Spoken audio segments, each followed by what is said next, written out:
So everyone is talking about all the Omega mutants right now, but in the process it feels like we're forgetting another very powerful class of mutants, the one right below Omega known as Alpha. Alpha level mutants may not get as much love, but they are also insanely powerful, and as such deserve our respect. If you aren't familiar with the classes of mutants, let's get you up to speed. Omega is the greatest level, although it has been hinted that there actually might be even one above Omega. An Omega level mutant was defined in House of X issue 1 as someone whose dominant power is deemed to register or reach an undefinable upper limit of that power's specific classification. In other words, there are people who can do some truly unimaginable things with their powers. When it comes to these classes though, it has taken us a long time to even get a definition for the new Omega class. Alpha class, when it originally appeared as a term in the comics, was simply used to describe mutants who were considered to be the most powerful on Earth. With Omega now existing, Alpha has been redefined as meaning the second most powerful group of mutants. Usually ones who are near unstoppable in battle, can perform astounding feats using their powers, and have no limitations holding them back in regards to their X gene. Join me as we take a closer look at what Alpha level mutants can really do as we count down the top 10 Alpha level mutants. And be sure to stick around till the end of this list where I will have some bonus content coming your way. Alright, let's get counting. Number 10. Mr. Sinister. I know, technically Mr. Sinister is a mutate, but he is a part of the New Mutant Nation of Krakoa and he is Alpha level, and he's cool, so I wanted to show him some love by including him here. Nathaniel Essex has an insane list of powers and is a very powerful telepath. His mutant abilities have been improved upon over the years as he has continued to experiment on and improve his own DNA. But originally he was turned mutate by Apocalypse, who partnered up with Nathaniel in the 19th century. After traumatizing his wife when she discovered he'd been experimenting on their dead son, which ultimately caused her to lose their child, whom she was carrying at the time, and then die, he adopted the name Mr. Sinister and teamed up with Apocalypse, in response to the fact that his wife labeled him as Sinister and refused to forgive him upon her deathbed.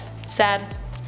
But also, did he deserve it? I don't know. I feel like maybe he did. Number 9. Polaris. Polaris is also known as Lorna Dane, the daughter of Magneto. I mean, just look at that headpiece. It screams Magneto's daughter, right? Or at least it used to, back when Scarlet Witch was also considered his daughter and also sported it. But anyways, enough of my mourning. Polaris likely has the potential to go beyond Alpha level. She almost managed to launch an island into space using her powers. She also has a secondary mutation, so beyond the magnetic powers that she received from her dad, which manifested at a young age and actually resulted in her tearing up a plane apart, she also has the ability to absorb energy. Polaris is pretty cool. She pretty OP. Number 8.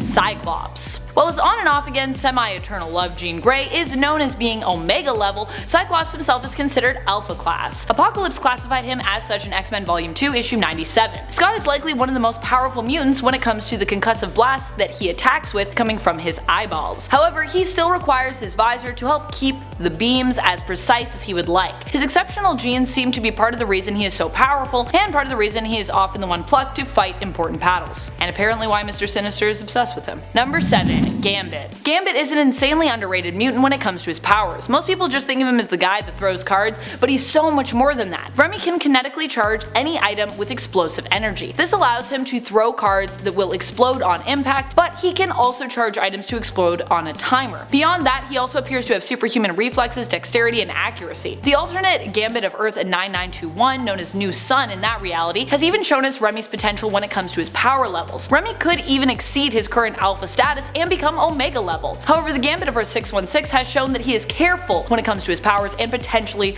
losing control of them, which is likely why he has remained at Alpha level.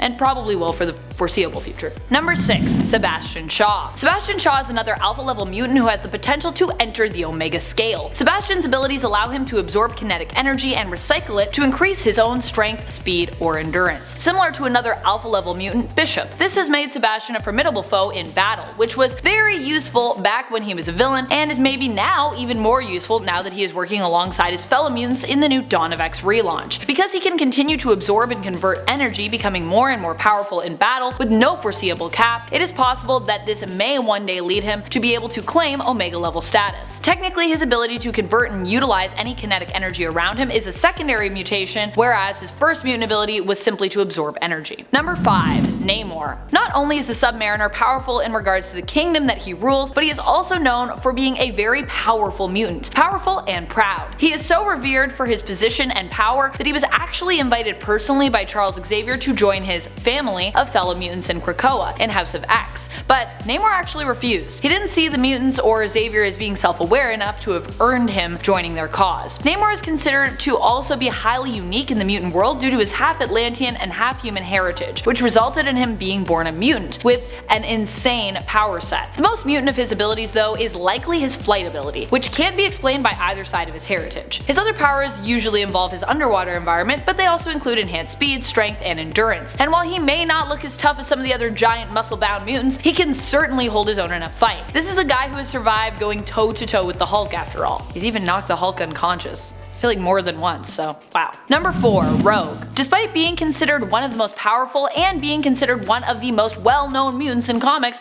Rogue was actually once known as being not even alpha but beta level. What changed for her was she gained control of her powers. Originally, Rogue was known as someone with an astounding level of power, but she couldn't really control it, and control is a big part of being considered alpha level. Because not being able to touch people is kind of a limitation when it comes to your life and, your powers. And Rogue's fear of touching people sometimes got in the way of, her living her life. Without control, your power can basically be used against you as opposed to being used by you to empower you, But she's alpha level now, so wee! Number 3. Tempest. Tempest definitely has the potential to become an Omega level mutant because she is still so new and young, and yet is already alpha level. Eva Bell in Dawn of X is known as being a member of the Five. The Five are a group of mutants whose powers work together to help resurrect any fallen mutant. So any mutant that dies can now be brought back to life, making Eva one of the most celebrated and revered mutants on Krakoa. In fact, most of the other members of the Five are Omega level, only Tempest and Goldballs are not. And with more time and practice, it's possible there will be nothing getting in the way of utilizing the full potential of her powers. Right now, the only thing in her way is her own inexperience. Eva can control time using temporal spheres. She can manipulate time within bubbles and even send herself or others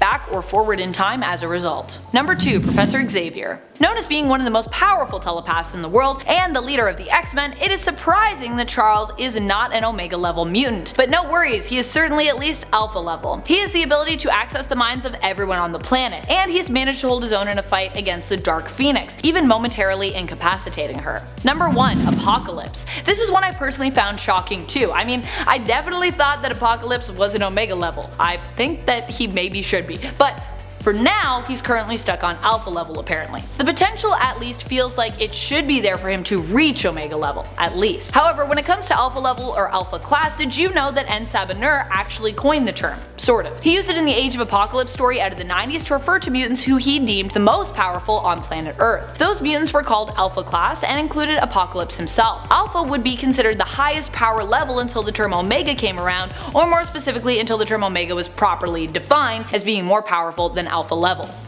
Because I believe the term Omega actually came out in the 80s. So, thank you so much for watching, Nerd Squad. I hope you enjoyed this list. Who are some of your favorite alpha level mutants? Which alpha level mutants do you think deserve an upgrade and should be Omega? Who do you think is the most powerful alpha level mutant? Let us know your thoughts in the comments below. And speaking of comments, it's time to turn to some comments from one of our latest videos, Top 10 Newest Avengers Teams. Joel Widgeon's comments, the Amanda Knights. Oh my, I kind of love that name for my own squad slash fan club. It feels weird to say that I have a fan club. That feels weird.